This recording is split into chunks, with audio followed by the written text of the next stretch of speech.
Korean style noodles যেদিকেই তাকাই Facebook, WhatsApp, Instagram সব দিকে শুধু কোরিয়ান স্টাইল নুডলস। তাই আমি ভাবলাম আমি বা কেন বাদ যাবো, এইভাবে পারফেক্টলি না করতে পারি জুগাড়ু উপায়ে, ঘরেলা উপায়ে কিছু তো একটা করেই ফেলবো, বাঙালি বলে কথা। ফার্স্টেই আমি নিয়ে নিয়েছি লঙ্কা, পেঁয়াজ, রসুন, টমেটো আর গাজর, সেটাকে ভালো করে চপ করে নিয়েছি। আর আমি এখানে ইউপি নুডলসটা নিয়েছি কারণ এটাই আমার হাতের কাছে ছিল, তোমরা যে কোনো নুডলস নিতে পারো। আর নুডলসটা সেদ্ধ করার জন্য আমি ফার্স্টে জল নিয়েছিলাম গরম করে, আর তার মধ্যে একটু তেল দিয়ে দিয়েছিলাম যাতে নুডলসটা গায়ে গায়ে না লেগে যায়। নুডলসটা সেদ্ধ হয়ে গেলে আমি আরেকবার ভালো করে ঠান্ডা জল দিয়েও ধুয়ে নিয়েছি। কড়াইতে তেল দিয়ে তেলটা গরম হয়ে এলে প্রথমেই আমি গাজরগুলোকে একটু ভাজা ভাজা করে নিয়েছি। আর এখানে কোরিয়ান স্টাইল নুডলসে না আমি দেখেছি ভরে ভরে রসুন দেয় অনেক পরিমাণে, আমি অতটা রসুন খাই না বলে আমার পরিমাণ অনুযায়ী আমি দিয়েছিলাম অল্প করে। গাজরটা একটু সেদ্ধ হয়ে এলে আমি লঙ্কা, পেঁয়াজ, রসুনটা দিয়ে দিয়েছিলাম আর তার মধ্যে একটু দিয়েছিলাম নুন। এগুলো মনে হচ্ছে একটু ভালো করে সেদ্ধ হয়ে এসছে, এবার চলো টমেটোটা দিয়ে দিই আর এরা এখানে ভাজা হতে থাকুক। ততক্ষণে চলো আমরা মশলাটা তৈরি করে ফেলি। মশলার জন্য আমি এখানে নিয়েছি ইউপি নুডলসের মধ্যে যে মশলাটা ছিল সেটা,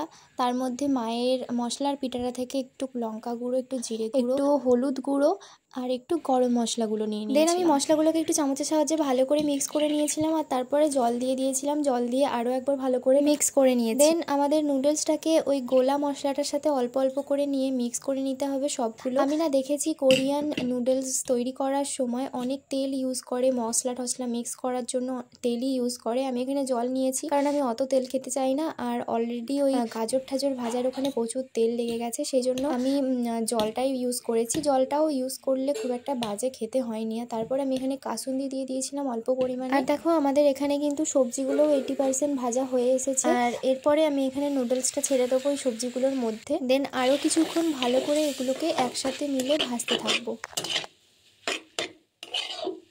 চলো এটা এবার ভাজা হতে থাকুক, আর তোমরা আমাকে তার মধ্যে কমেন্টে জানাও তোমরা কারা কারা কোরিয়ান নুডলস খেয়েছো আর কীভাবে রান্না করেছো সেটাও আমাকে জানাও।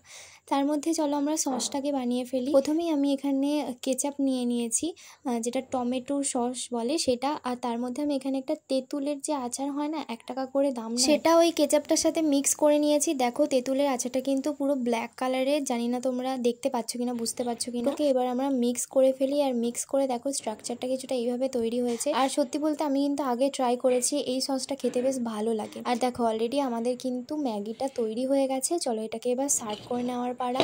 আমি একটা কাঁটা চামচ দিয়ে এখানে ভালো করে একটা প্লেটের মধ্যে সার্ভ করে নিয়েছি। ও হ্যাঁ, তোমরাও কিন্তু সসটা এইভাবে একবার ট্রাই করতে পারো, নুডলসের সাথে, চাউমিনের সাথে, পাস্তার সাথে বেশ ভালোই লাগে খেতে। তারপর দেখো আমাদের ম্যাগির ফাইনাল লুকটা কিন্তু এরকম হয়েছে, আর দেখতে আর দারুণ লাগছে, এখনই আমার জিভে জল চলে আসছিল।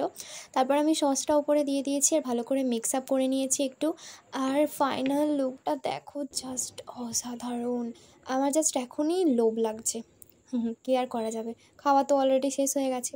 তবে হ্যাঁ, একটা কথা বলতে পারি যে তোমরা একবার হলেও জাস্ট এইভাবে কোরিয়ান নুডলস ট্রাই করে দেখতে পারো, আমি কথা দিচ্ছি, গ্যারেন্টি দিচ্ছি, জাস্ট অসাধারণ লাগবে খেতে। ও হ্যাঁ, তোমরা কিন্তু আমাকে কমেন্টে জানাতে ভুলো না আর কি কি ভাবে কোরিয়ান নুডলস ট্রাই করা যায় বা আমার করা উচিত ট্রাই, সেভাবে আমি আরও একবার করে দেখবো তাহলে। আর আমি এখানে নুডলসটা এনজয় করতে থাকি, তোমরা আমার ভিডিওটা দেখতে থাকো, স্কিপ না করে আমাকে নুডলস খেতে দেখতে থাকো।